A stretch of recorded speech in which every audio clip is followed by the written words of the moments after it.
in our day-to-day activities as farmers, and also just addressing food insecurity, but most importantly being used to push development in Africa. To have this conversation with me is Juni Wangari, chairperson of Organic Fertilizer and Input Manufacturers Association of Kenya, and Shadrach Agaki, Global Food Systems youth leader and also a man who loves the environment. Climate change is his language. Ladies and gentlemen, welcome to the studio right now. And I'll just start with you, Juni. Now, Juni, when we talk about fertilizers in terms of addressing food security, how key is that? We know farmers have been raising issues about that, but let's just talk about how important fertilizers is in addressing food security. Thank you, Dennis, for having us here this morning.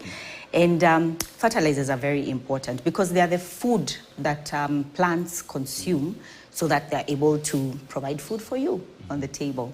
So they're pretty important in terms of what you're taking out from the soil. You need to replenish because there are nutrients in the soil that the plants are uplifting. And if you do not feed your soil, then you'll find that you'll have depleted all the good things that the soil has naturally. So then you leave the soil bare. And then now you find that you'll have to feed it even more to produce more.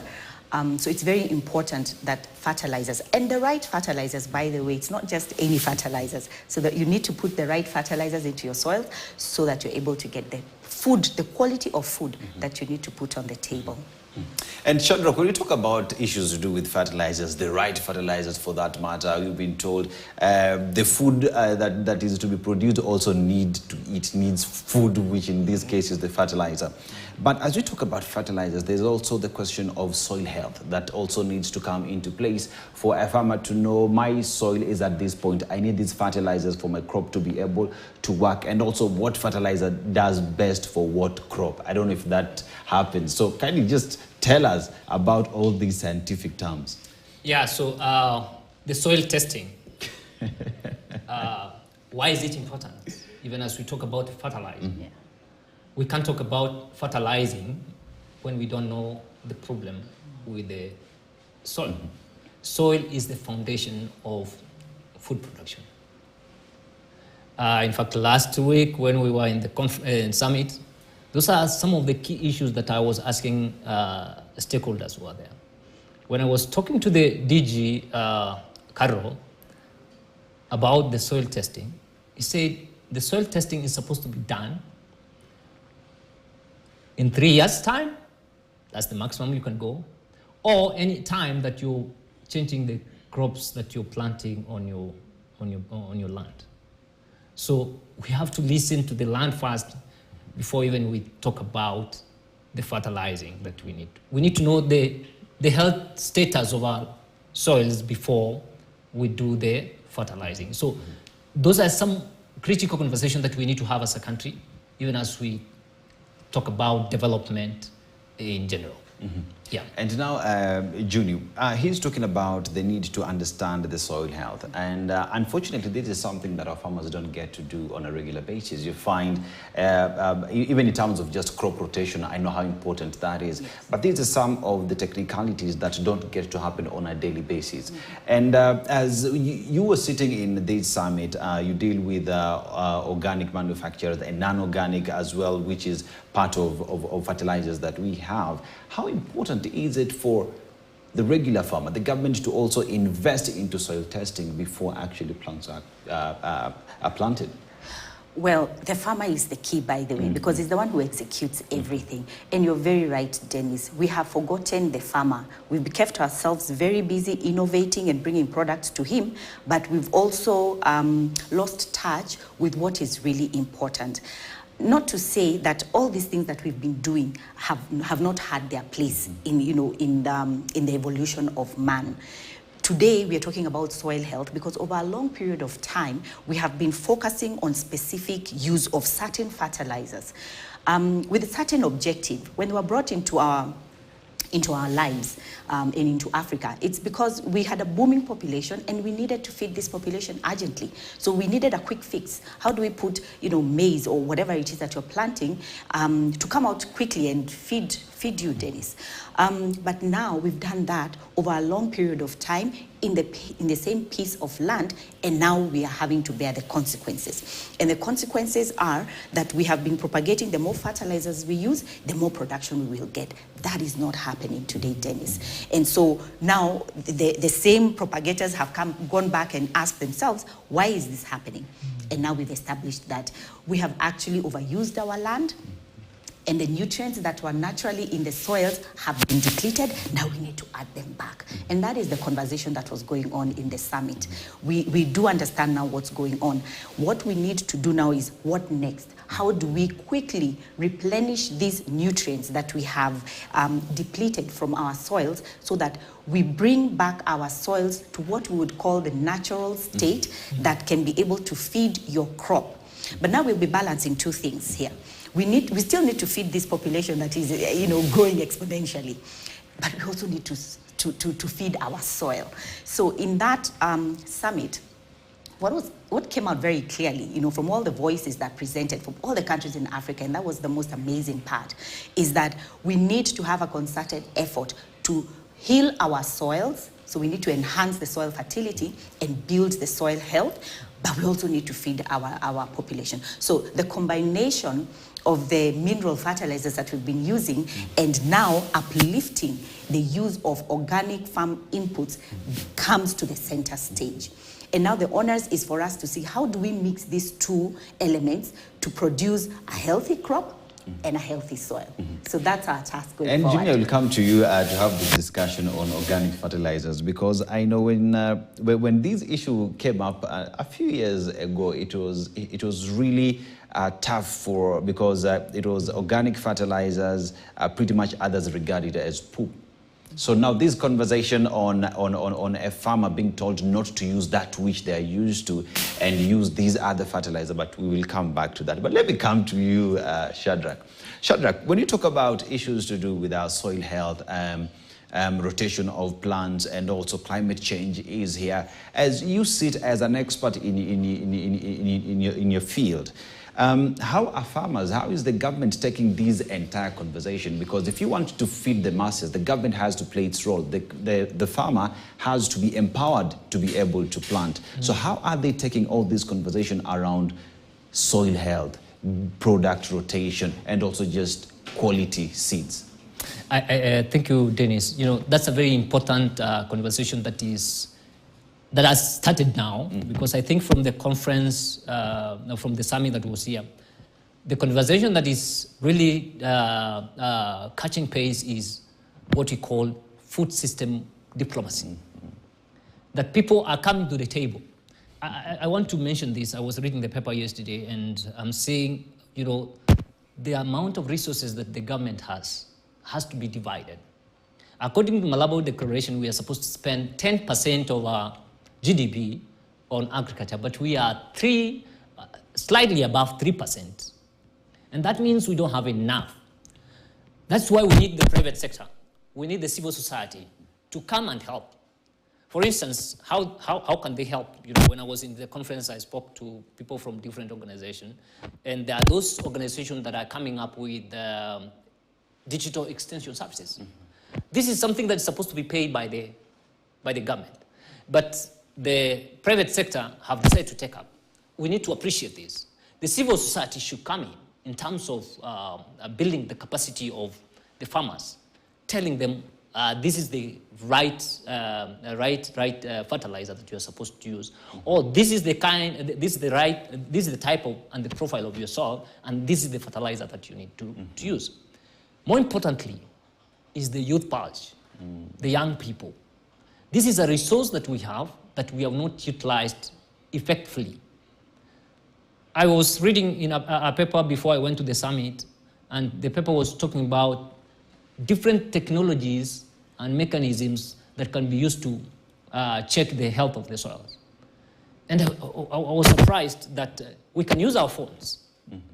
Our phone cameras can be used to scan our soils and tell us some bit of the soil profile that we have and what we can grow there.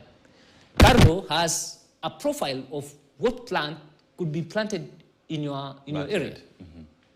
But then, how do we use the young people and their technology savvy and to spread this information? Almost every young person is in a WhatsApp group. And now WhatsApp group has become a very... Including you. Yeah. So how do we get this information, get it to the young people, and then let these young people pass it through their communities? I think these are resources that we have that we have not taken keen interest on, that if we utilize them in a better way, we'll get result and multiple benefits going forward. So I think it's something that we need to appreciate, that the food system diplomacy must take center stage. No tug of war now. And I'm happy that everybody now is seated on the table, organic, inorganic, and they are seated on the table. We are trying to focus on the soil because that's the foundation. Now, Judy, I come back to you with that previous question. Now, here is a question in terms of organic and inorganic fertilizers. Now, there has been a disconnect because there are some farmers out there who only believe and trust that organic fertilizers is what will give them the yields that they would get. They would get the produce that they need. And there are others who you tell them about organic and they don't understand that entire conversation. Therefore, how then do we come to heal or just to bring sanity in this entire conversation? Because recently I happened to visit a farm outside the country, and hydroponics, aquaponics is one of the initiatives that they are doing in making sure that these initiatives are actually addressed and they are equally harnessed in making sure that these countries actually get to produce the food and they're able to be food secure. Therefore, as we continue to talk about these conversation, Shadrach, on aquaponics, hydroponics, inorganic and organic, June, how do we bring this unison and unity for everybody to speak the same language so that those that prefer organic and those that prefer inorganic all come together to produce food and make this country food secure? Oh, thank you, Dennis. Imagine, it's possible. It's the will of the people. But let's face it, the government must take the center stage. You know, the farmer is where he is today or she is today because that is what she was taught like 70 years. It's been 70 years, Dennis. Imagine if for 70 years, every season, I'm talking to you about DAP, NPK, CAN. That is the song I'm singing to you for 70 years. I'll not want to do anything else. But guess what also? It also has shown me results over the years. But now, the farmers are also at a place whereby it's not showing the results anymore. So I would say, yes, perhaps we're in a good place now to have that conversation of, Mr. Farmer, Mrs. Farmer, now we need to add back this manure. You know, the manure that you've not been using aggressively, I don't even know what you've been doing with it. It's time to bring it back. And guess who will have to do that job? The same guys who came and talked about DAP and NPK and CAN. For 70 years. For 70 years. And now they have to come and do double the work, the effort. Because guess what? We don't have 70 years to wait, by the way, Dennis. We don't. We're going to starve to death if we do not take this matter seriously as we should. So I was very excited to see, our president and all the other heads of states talking about literally combining organic and inorganic fertilizers without a doubt. Now, if that is what we believe, I would expect our head of state, our agricultural experts, extension officers, but it starts from the top, from the head of state to the cabinet secretary of agriculture, to the PS of agriculture, to all the stakeholders, that this is the way we are going. When it starts from there, Dennis, it will be a ripple effect, and you will see it down to the farmer. I mean, look at the queues that are happening at NCPB. The farmers want fertilizer. They need it because they know if we don't plant with fertilizer, I will not have a crop. Now, we should be worried. Dennis, you should be worried, because if that farmer does not produce a crop, you'll starve. You'll go to the supermarket tomorrow or to the market tomorrow and you'll pay twice what you're paying today. That's not what we want. So the government has to take center stage to drive the conversation, because then it will help the farmer to now see a different angle to this whole fertilization process. And then all the other actors, unfortunately, the government can do it alone. Yeah. I mean, with the speed at which we also need to do it, we are appealing to our development partners, civil society, and all private sector is right involved in there, because we are the manufacturers anyway. And it's all the actors to come together, including the research houses, to guide us in terms of how do we do this mixing, so that even as people are going out to talk about let's mix one or two, what is the guideline in terms, and what's the standard?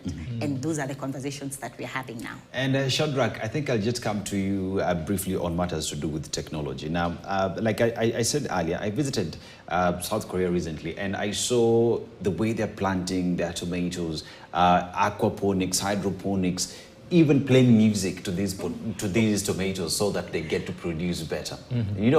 And this is a country that is able to feed the country and even export. Yeah. Therefore, in terms of harnessing technology, in terms of agriculture, how important is it for us to be intentional in investing in technology in agriculture, be it soil testing, fertilizer, even playing music? Technology is the way to go.